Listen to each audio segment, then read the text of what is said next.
Ladies and gentlemen, I didn't intend to come here this year. My country is at war, fighting for its life. But after I heard the lies and slanders leveled at my country by many of the speakers at this podium, I decided to come here and set the record straight.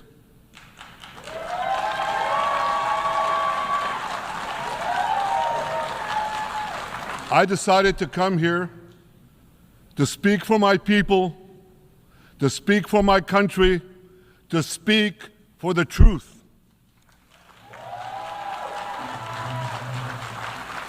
And here's the truth. Israel seeks peace. Israel yearns for peace. Israel has made peace and will make peace again.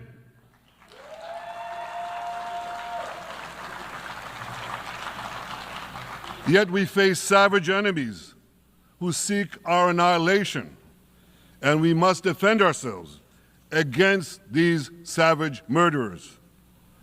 Our enemies seek not only to destroy us, they seek to destroy our common civilization and return all of us to a dark age of tyranny and terror.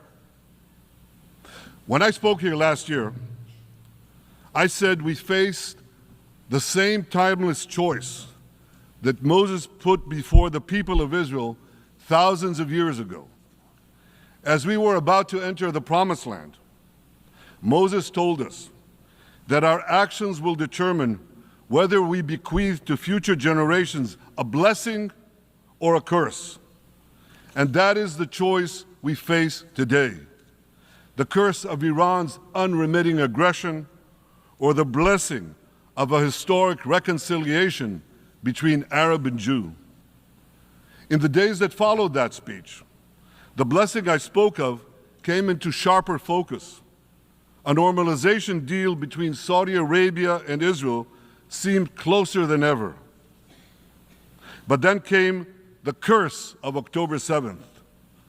Thousands of Iranian-backed Hamas terrorists from Gaza burst into Israel in pickup trucks, on motorcycles, and they committed unimaginable atrocities. They savagely murdered 1,200 people. They raped and mutilated women. They beheaded men. They burned babies alive. They burnt entire families alive, babies, children, parents, grandparents, in scenes reminiscent of the Nazi Holocaust. Hamas kidnapped 251 people from dozens of different countries, dragging them into the dungeons of Gaza.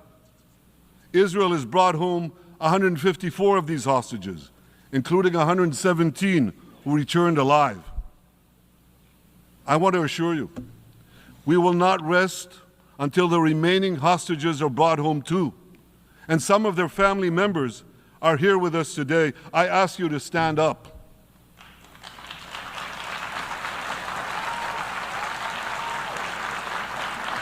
With us is Eli Stevie, whose son Idan was abducted from the Nova Music Festival. That was his crime, a music festival. And these murderous monsters took him. Kobe Smirno, whose son Jonathan was murdered, and his corpse was taken into the dungeons, into the terror tunnels of Gaza, a corpse held hostage.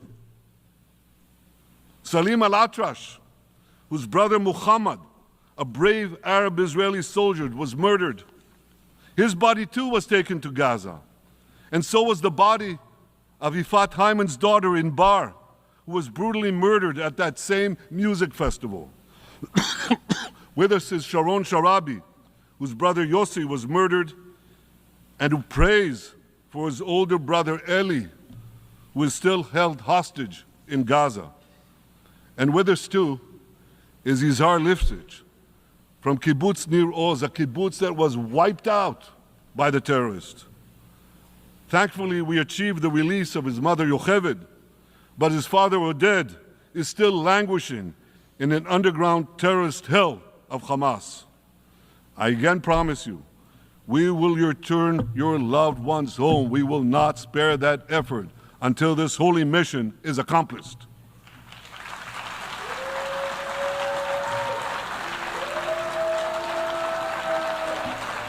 Ladies and gentlemen,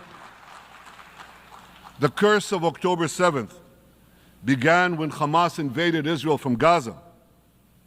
But it didn't end there. Israel was soon forced to defend itself on 6 more war fronts organized by Iran. On October 8th, Hezbollah attacked us from Lebanon. Since then, they fired over 8,000 rockets at our towns and cities, at our civilians, at our children. 2 weeks later, the Iran-backed Houthis in Yemen launched drones and missiles at Israel, the first of 250 such attacks, including one yesterday aimed at Tel Aviv. Iran's Shiite militias in Syria and Iraq have targeted Israel dozens of times over the past year as well. Fueled by Iran, Palestinian terrorists in Judea and Samaria perpetrated scores of attacks there and throughout Israel. And last April, for the first time ever, Iran directly attacked Israel from its own territory, firing 300 drones, cruise missiles, and ballistic missiles at us. I have a message for the tyrants of Tehran. If you strike us, we will strike you. There is no place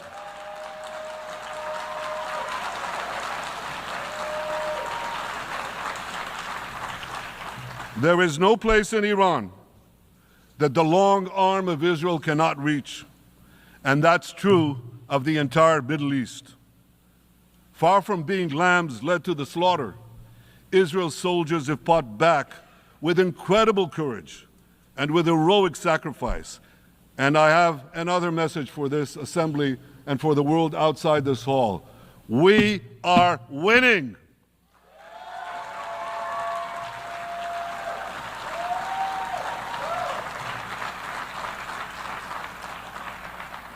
Ladies and gentlemen, as Israel defends itself against Iran in the seven-front war, the line separating the blessing and the curse could not be more clear. This is the map I presented here last year. It's a map of a blessing. It shows Israel and its Arab partners forming a land bridge connecting Asia and Europe between the Indian Ocean and the Mediterranean Sea. Across this bridge, we will lay rail lines, energy pipelines, fiber optic cables, and this will serve the betterment of 2 billion people. Now look at this second map. It's a map. Look at the second map. It's a map of a curse. It's a map of an arc of terror that Iran has created and imposed from the Indian Ocean to the Mediterranean. Iran's malignant arc has shut down international waterways. It cuts off trade. It destroys millions, destroys nations from within, and inflicts misery on millions. On the one hand, a bright blessing, a future of hope.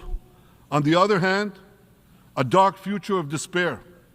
And if you think this dark map is only a curse for Israel, if you think that, then you should think again. Because Iran's aggression, if it's not checked, will endanger every single country in the Middle East and many, many countries in the rest of the world. Because Iran seeks to impose its radicalism well beyond the Middle East. That's why it funds terror networks on 5 continents. That's why it builds ballistic missiles for nuclear warheads to threaten the entire world. For too long, the world has appeased Iran. It turns a blind eye to its internal repression. It turns a blind eye to its external aggression. Well, that appeasement must end. And that appeasement must end now.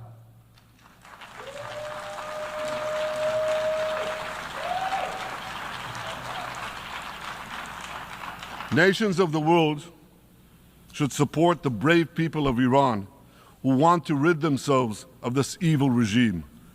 Responsible governments should not only support Israel in rolling back Iran's aggression, they should join Israel. They should join Israel in stopping Iran's nuclear weapons program.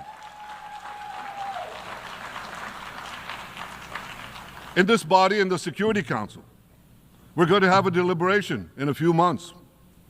And I call on the Security Council to snap back UN Security Council sanctions against Iran, because we must all do everything in our power to ensure that Iran never gets nuclear weapons.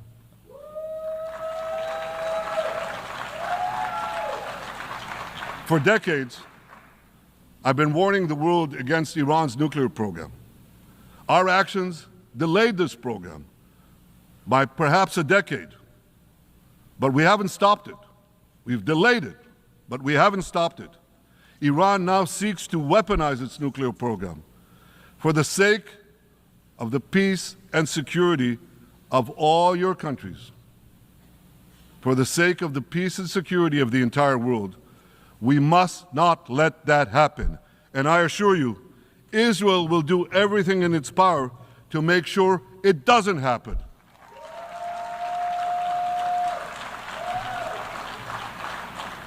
So, ladies and gentlemen, the question before us is simple. Which of these two maps that I showed you will shape our future? Will it be the blessings of peace and prosperity for Israel, our Arab partners, and the rest of the world? Or will it be the curse in which Iran and its proxies spread carnage and chaos everywhere? Israel has already made its choice. We've decided to advance the blessing. We're building a partnership for peace with our Arab neighbors while fighting the forces of terror that threaten that peace. For nearly a year, the brave men and women of the IDF have been systematically crushing Hamas's terror army that once ruled Gaza. On October 7th, the day of that invasion into Israel, that terror army numbered nearly 40,000 terrorists. It was armed with more than 15,000 rockets.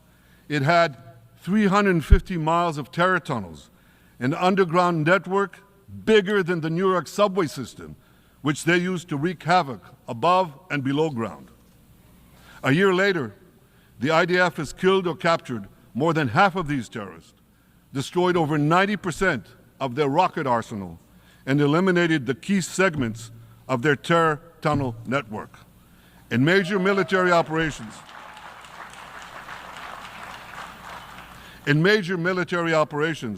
we destroyed nearly all of Hamas's terror battalions, 23 out of 24 battalions. Now, to complete our victory, we are focused on mopping up Hamas's remaining fighting capabilities. We are taking out senior terrorist commanders and destroying remaining terrorist infrastructure. But all the while, and I'll say this one more time, we remain focused on our sacred mission, bringing our hostages home, and we will not stop until that mission is complete. Now, ladies and gentlemen, even with Hamas's greatly diminished military capability, the terrorists still exercise some governing power in Gaza by stealing the food that we enable aid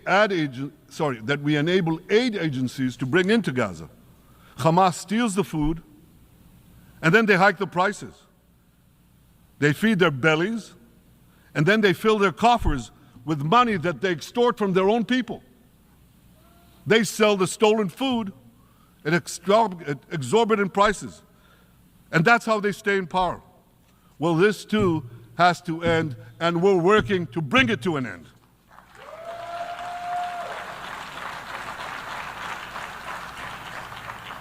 And the reason is simple. Because if Hamas stays in power, it will regroup, rearm, and attack Israel again and again and again, as it is vowed to do. So Hamas has got to go.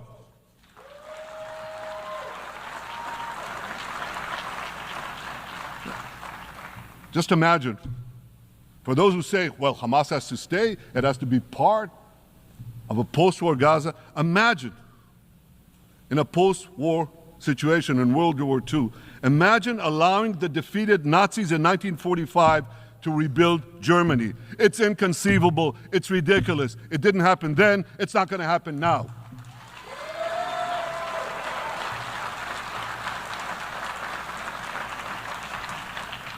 This is why Israel will reject any role for Hamas in a post-war Gaza.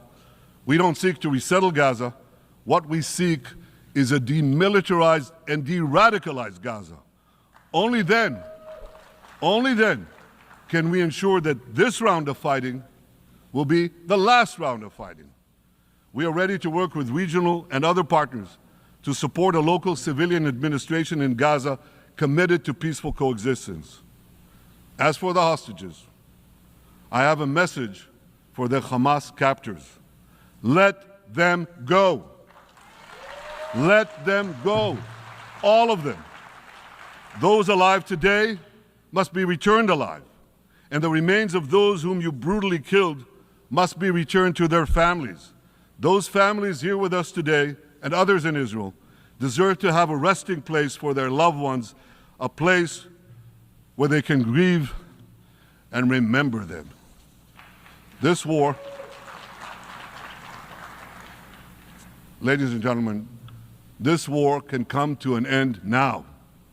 All that has to happen is for Hamas to surrender, lay down its arms, and release all the hostages. But if they don't, we will fight until we achieve victory, total victory. There is no substitute for it.